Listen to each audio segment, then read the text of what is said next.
Bonjour à tous, vous avez raté l'initiation à la Warhammer Fest, ça tombe bien, moi aussi, vous vous demandez qu'est-ce que devient la V10 et où est-ce qu'on en est, notamment avec l'augmentation des endurances comme par exemple sur Angron, eh bien on va voir ça ensemble tout de suite. J'ai donc pris ce que Warhammer Community avait bien voulu nous montrer, à savoir Abaddon et 2x10 légionnaires SMC, que j'ai mis en gros en face, je me suis dit on va essayer d'équilibrer, et donc en face, Angron, le Primarque des World Eaters, et une escouade de 10 Berco de Corne. Ils sont déployés à 24 pouces l'un de l'autre. Alors je sais, ce sont des légionnaires d'Archangel Horus Heresy, mais si ça ce n'est pas des SMC, qu'est-ce que c'est? Je vous le demande. Trêve de plaisanterie, on va donc essayer de voir un petit peu ça et on va voir qui c'est qui commence. J'ai pris les dés World Eaters, Horus Heresy bien évidemment, et Sons of Horus, histoire de pouvoir un petit peu déterminer comment ça marche. 6 contre 1, c'est donc les World Eaters qui vont pouvoir commencer. Malheureusement, Game Workshop ne nous a pas donné assez sur l'émission pour pouvoir faire des trucs assez sympathiques. J'avais quand même très envie de tester les Gambits, mais là, en fait, comme on est limité à 2 unités par armée, ça va être très compliqué de faire des trucs avec plusieurs objectifs et donc de pouvoir réaliser le seul Gambit qu'on nous a montré, à savoir les 4 coins de la table. Donc du coup, on va se concentrer sur tuer l'adversaire, ce qui est très simple et très basique. Je suis très content de cette V10 parce que moi, avant, quand je jouais en compétitif, je passais du temps, des fois, quand j'avais une idée de liste ou une idée de combo, à essayer de le faire un petit peu tout seul. Et là, ça faisait très longtemps que ça m'était pas arrivé pour Warhammer 40 000, et bien ça me donne envie de réessayer, et c'est pour ça que je suis là. On va donc quand même utiliser les règles spéciales d'armée qu'on a pour les SMC et pour les World Eaters. Et donc la règle des World Eaters, c'est au début du tour, on jette 8 dés pour avoir les Blessings de Khorne. Bénédiction. J'ai donc pas mal de choix, je vais cramer un petit double 2 pour avoir plus de mouvement sur toutes les unités de mon armée. Et puisque je suis pas sûr d'arriver au corps à corps, je vais utiliser un double 4, ou je pourrais utiliser un double 1 d'ailleurs, pour avoir Feel No Pain à 6+. Donc toute l'armée a maintenant Feel No Pain à 6. On commence donc ce tour avec la phase de commandement World Eaters. Normalement, la plupart des personnages font les bonus à ce moment-là, mais en gros, c'est pas son délire le commandement, donc les bonus à lui, ça s'applique à la phase de charge. Donc c'est terminé, on passe donc à la phase de mouvement. Mes Berco bougent donc de 6 plus 2, 8, et je vais les faire avancer pour que ça aille plus vite. Ils avancent de plus 3. Au début de la partie, j'ai dit qu'on était à 24 pouces, c'est pas vrai, on était à 21, parce qu'en fait on est pas sur la bonne table. En gros, lui, il bouge de 14, plus 2, on est déjà à 16, c'est assez énorme, on va pas se mentir. Il est déjà presque au contact. Les Berco ont avancé, ils ne peuvent donc pas tirer. En gros, on n'est pas muni d'armes de tir, c'est la fin de la phase de tir. On passe à la phase de charge. Les Berserk ne peuvent pas charger puisqu'ils ont avancé et qu'on n'a pas eu les bons jets au jet de tableau de Blessing de Khorne. Mais en gros, lui, il peut. Il est à 5 pouces de l'unité ennemie et apparemment, d'après les retours de la Warhammer Fest, en 10e édition, maintenant il faut être au corps à corps et non plus à 1 pouce. Donc 5 pouces d'écart, c'est bel et bien une charge à 5 et non pas à 4. Puisqu'en réalité, il est à 4 et quelques. Mais du coup, c'est une charge à 5. On jette sûrement toujours 2 dés, ça on n'a pas eu de news, mais je ne pense pas que ça ait changé. Et c'est donc tout pile 5. Il va pouvoir arriver au contact de nos amis les SMC. Toujours d'après les retours de la Warhammer Fest, maintenant quand on charge, on a apparemment la règle spéciale attaque en premier, et qui est apparemment aussi la seule façon de pouvoir taper en premier. Ça tombe bien en gros à charger. Il va donc balancer tout ce qu'il a d'amour, et c'est là qu'on va commencer à voir si c'est plus ou moins létal. En gros, on a donc deux profils, vous vous en doutez bien, vu qu'il y en a un qui est damage D6 plus 2 et l'autre damage 2, et que les SMC ont 2 PV, je vais prendre celui à damage 2 qui a 18 attaques. Ça fait beaucoup. J'ai oublié de préciser les bonus puisque ça se déclenche en phase de charge et que c'est assez peu commun, vous en conviendrez. Finalement, je vais prendre le bonus qui permet de relancer les jets de touche. On ne sait toujours pas si les auras sont actives sur le propre personnage qui lance l'aura. Je veux donc faire un petit peu moite-moite. Pour l'instant, on est sur du 2+, et donc on va faire un petit pool relance les 1 juste au cas où pour voir.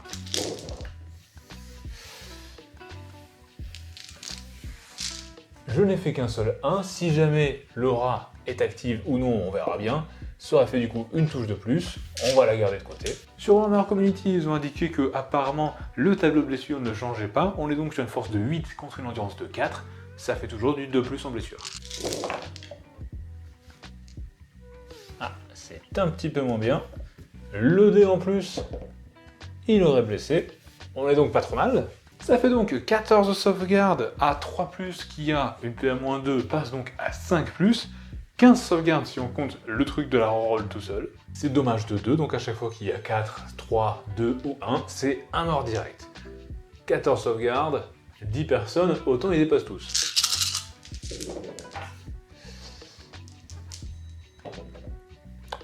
8 morts ou 9 morts si jamais il y avait eu le touche qui se donne à lui-même.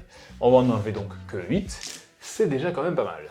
Donc pour l'instant, niveau létalité, on est pas mal. Après, ça reste en gros le Primarch des World Eaters. Il est fait pour se battre, c'est ce dans quoi il excelle. Peut-être qu'avant, il aurait dû tout swipe d'un coup, je ne sais pas trop. D'un côté, il avait 36 attaques, maintenant il en a 18.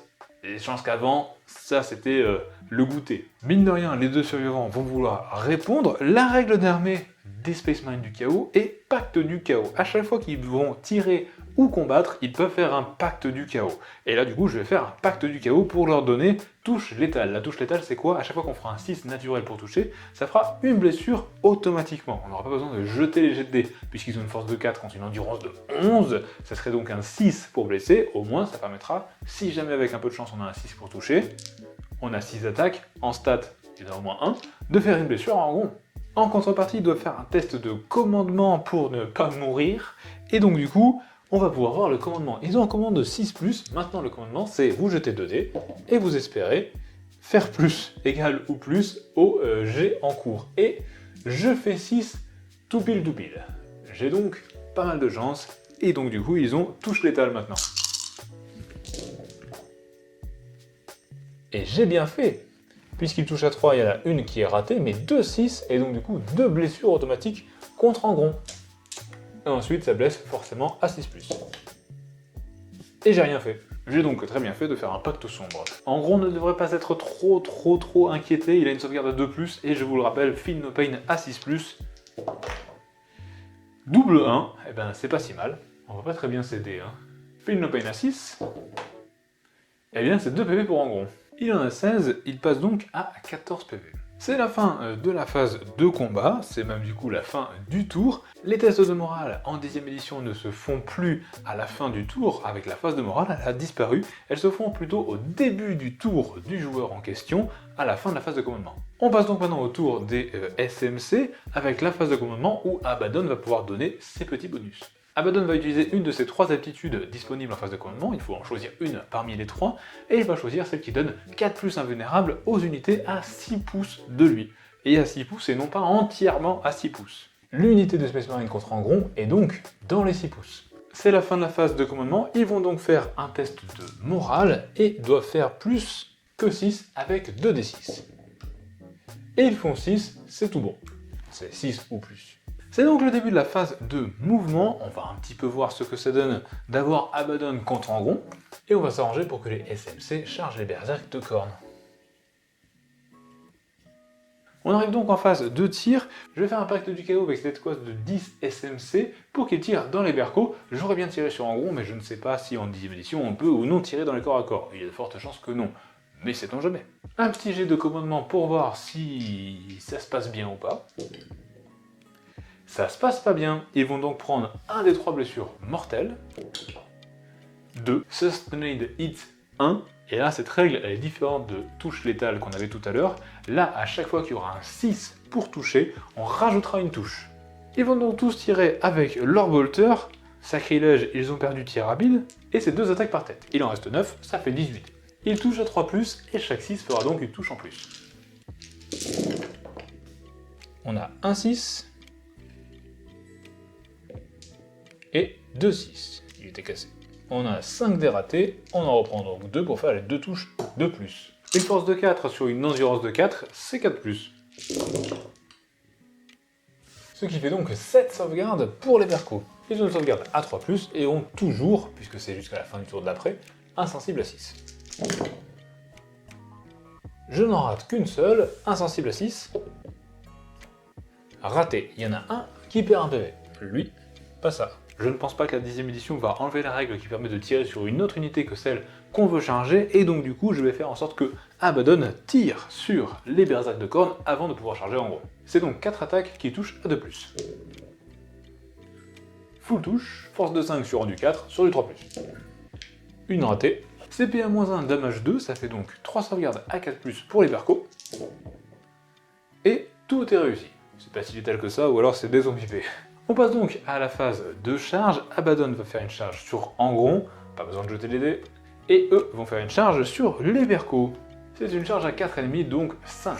Notez qu'apparemment il existe un stratagème pour faire des tirs en contre-charge, mais il n'a pas été officiellement révélé, donc du coup je vais éviter de m'en servir là maintenant. Cependant on gagne un point de commandement au début de chaque phase de commandement. On en a donc 2 par camp, mais les stratagèmes qui ont été révélés vont pas être hyper utiles ici. Charge à 5 donc, et c'est réussi. En 10e édition, il faut apparemment être en contact socle à socle de celui qu'on veut taper et en contact socle à socle de celui qui est en contact socle à socle de celui qu'on veut taper.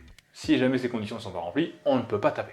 On est donc, avant de taper, je suis à ces joueurs, ils vont faire impact du chaos, encore une fois, petit test de commandement à 6, ils réussissent, pas de problème, et je vais encore une fois leur donner Sustained Hits, c'est-à-dire, à chaque fois qu'ils font des 6, ça fera une touche en plus. Ils sont tous armés d'armes de corps à corps basiques, pas de Chain Sword, comme je vous l'ai déjà dit, et donc du coup c'est 3 attaques par tête. Ils sont 9, ça fait beaucoup de dés. Et c'est parti, touche à 3+. À la place de l'invue à 4, j'aurais pu prendre avec Abaddon le relance les touches, et je me dis que j'aurais peut-être dû. Mais je me suis dit aussi que si jamais en gros on se débarrassait des deux et qu'il allait dessus, une invue à 4 ça serait pas plus mal. Si jamais j'avais choisi de relancer les touches, eh bien j'aurais quand même fait 5 touches de plus, ce qui aurait pu être pas mal. Force de 4 sur endurance de 4, toujours pareil, ça blesse à 4+. Bah, c'est les CMC qui sont pas chaud. Hein. Ça de sauvegarde à 3+, pour le Berco. Ils en ratent 3. Et ont insensible à 6. Et bah 2 réussis donc. Ils sont très beaux ces dés, mais ils sont pas très visibles. C'est dommage. Et donc, un qui perd un PV, boum, celui-ci est mort. Remarquez que niveau mort, on est à beaucoup contre 1. On va toujours faire taper ceux qui ont chargé du coup, puisque là, Abaddon a également chargé Angron, et donc il gagne tape en premier, en tout cas apparemment. Et il va donc lâcher toute sa haine sur Angron. C'est là qu'on va voir si les trucs qui tapent très fort, ils sont ou non utiles. Il va d'ailleurs faire un pacte du chaos pour gagner Sustained Hits 1, c'est-à-dire les 6 pour toucher font des touches en plus. Un petit pacte du chaos. Il fait 3, il a commandement de 5, c'est pas foufou. Qu'est-ce qui se passe quand on rate? On prend un des 3 blessures mortelles. Abaddon prend 2 blessures mortelles. Il a 9 PV, il passe à 7. Cependant, il a quand même, du coup, son petit bonus. Le corps à corps légendaire, juste en dessous de moi. Angron, Abaddon tape en premier. Profil 8 attaques, touche à 2+, les 6 font des touches en plus. Force de 14, c'est pour ça que j'ai pris la touche en plus et non pas la touche automatique. PA de -4 et dommage de 3. Est-ce que ça va suffire? Eh bien on va voir. C'est parti pour les 8 attaques. 3 ratés, il aurait sûrement dû prendre le petit bonus pour les relancer, si jamais ça avait été le cas. Eh bien, il n'en raté qu'une seule, mais c'est pas grave. Avec la règle spéciale qu'il a gagnée grâce au pacte du chaos, il prend une touche en plus par 6. Il a eu la chance d'en avoir fait 3, ça fait donc 8 touches au total. Une force de 14 sur une endurance de 11, eh bien c'est blesse à 3+.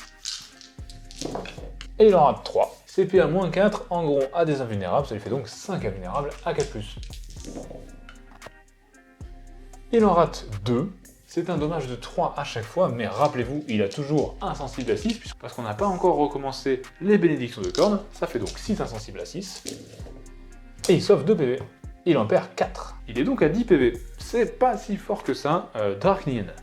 Là c'était Draknien qui a tapé. On a fait taper les 2 unités qui ont chargé, et apparemment, encore toujours d'après les retours de la Warhammer Fest, quand quelqu'un a chargé, les unités qui n'ont pas chargé après, qui vont commencer à taper, commencent par celui qui a chargé. Et donc là, du coup, ça veut dire les 2 Space Marines du chaos qui sont contre Angron. Ils vont faire un petit pacte, et ils réussissent brillamment leur test de morale, pour avoir du coup touche létale. Parce que pour le coup, eux, c'est quand même bien plus utile. Ça fait donc 6 attaques, et sur les 6, des blesses automatiques. Pas de 6, blesse sur les 6. Une seule blessure, save à 2+ pour Angron. Eh bien, ça n'aura rien fait. C'est donc aux War Eaters de contre-attaquer, c'est Angron qui va s'en charger. Et il y a de fortes chances qu'on puisse encore répartir les attaques comme on le veut au corps à corps entre différentes unités, mais là où ils ont été un petit peu malins, c'est qu'avant, vous aviez un profil d'armes qui avait 2 profils. En l'occurrence, là, on aurait eu un profil pour taper fort et un profil pour faire des swipe swaps, mais avec un nombre d'attaques sur la figurine. Là, les nombres d'attaques sont par arme, et donc du coup, je me retrouve sûrement obligé de choisir l'un des 2 profils et de ne garder que celui-ci. Comme Abaddon n'a pas non plus énormément de PV, je vais plutôt prendre les 18 attaques et les répartir entre les 2 unités. On va mettre 12 beignes sur le bon Abaddon, et voir si ça l'enterre, et les 6 attaques restantes sur les 2 SMC qui restent. Les 6 attaques pour les SMC, touche à 2. Full touche, force de 8, endurance de 4 sur du 2+, quasi full blessure, des saves à 5+, pour les SMC. C'est dommage, c'est damage 2, ça fait donc 2 morts et 1,5. Les 12 attaques qui restent pour notre pote Abaddon, eh bien, c'est full touche. Il a cependant une endurance de 5, j'ai une force de 8, ce sera que sur du 3+. Mais c'est pas ça qui va arrêter en gros. Hein. CP à-2, ça donne la save d'armure d'Abaddon à 4+, ou alors son invulnérable à 4+, dans les deux cas c'est pareil, ça sera sur du 4+. Eh bien, Abaddon est officiellement mort. Je m'attendais pas à ce qu'il meure aussi facilement. Après bon, c'est Angron en face. Pouic. Ça va très vite s'écourter, cette vidéo sera beaucoup moins longue que ce que je pensais. Finalement, j'aurais peut-être dû juste faire Angron contre les 3 autres unités. Je pensais pas qu'il serait si fort que ça. Il faudra vraiment avoir sûrement des tirs spécifiques pour ce genre d'unité. Mais là, du coup, c'est encore une fois le problème. Est-ce que ce genre d'unité va pas tout de suite mourir T1 avec trop de tirs? Je ne sais pas. Toujours quelque chose de très très dur à équilibrer ça. En attendant, la contre-charge des Berco, ils sont 9. C'est 4 attaques par tête, ça fait beaucoup. Et en V10, hein, il faut des grosses paluches. Hein. Et ça fait quand même énormément de dés, ça. Touche à 3+. On est toujours dans la phase adverse. Angron a toujours sa bénédiction. Il est à 6 pouces d'au moins une figurine de l'unité. Il donne donc la bénédiction à tout le monde. Je vais relancer les touches. Raté. Ça fait donc beaucoup trop de touches pour les compter. Et en plus c'est force 5, donc blesse à 3+. Je crois qu'on va pouvoir leur dire au revoir au SMC.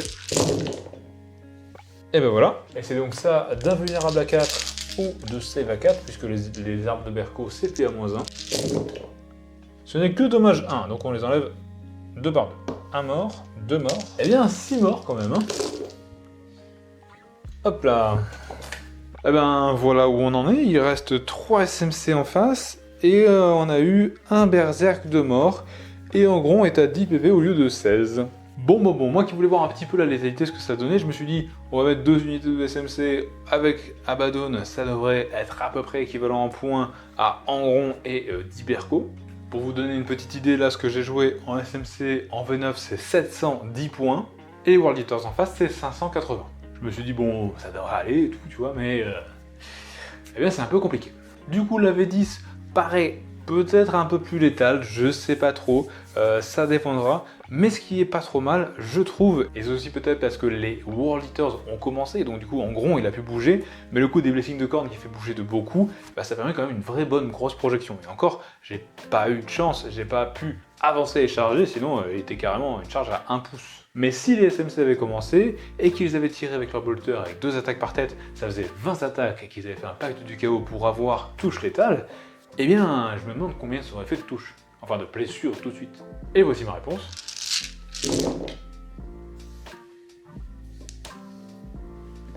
3. 3 touches en plus. Enfin, 3 touches automatiques plutôt. Avec 2 touches de plus. Avec 2 blessures, pardon, de plus. Ça fait 5 blessures, dont 3 avec la règle spéciale touche létale. Donc ça peut servir. Mais c'est pas non plus foufou, et le problème c'est que là derrière, en gros, il a save à 2+, quoi. Et donc du coup, il aurait perdu qu'un seul PV. Avec l'insensible à 6, et ben il le perdait même pas. C'est un petit peu plus compliqué. Donc à voir. J'ai vraiment très hâte de voir l'entièreté des factions. Alors on peut parler peut-être d'index ou de codex, je ne sais pas, mais tout ce qui sera gratuit à la sortie, c'est dans pas si longtemps que ça, on est dans un mois environ, 1 mois et demi, pour voir un peu s'il y a des trucs qui sont vraiment pétés ou non, et si Game Workshop a bien fait son équilibrage, surtout par rapport aux grosses bébêtes. J'aurais bien voulu voir ce que ça donne contre un véhicule, et quand Games aura bien voulu faire les reviews pour les Imperial Knights, les chevaliers impériaux, je referai la même chose, mais avec des chevaliers en face. J'espère vraiment que cette vidéo vous aura plu, si c'est le cas, laissez un petit pouce, dites-moi en commentaire si vous voulez voir un peu plus sur la V10. En attendant, à chaque fois qu'il y a une news sur la V10, je la couvre sur ma chaîne secondaire, vous avez le lien qui est en description. Aïe. Si vous voulez soutenir la chaîne dans son développement, vous avez Tipeee Patreon en description avec en échange des tutos exclusifs. Ou alors des liens affiliés pour payer vos figurines moins chères qui sont juste là en dessous dans la description. Merci d'avoir regardé cette vidéo, je vous fais des bisous, je vous dis à bientôt pour de nouvelles aventures. Ciao ciao!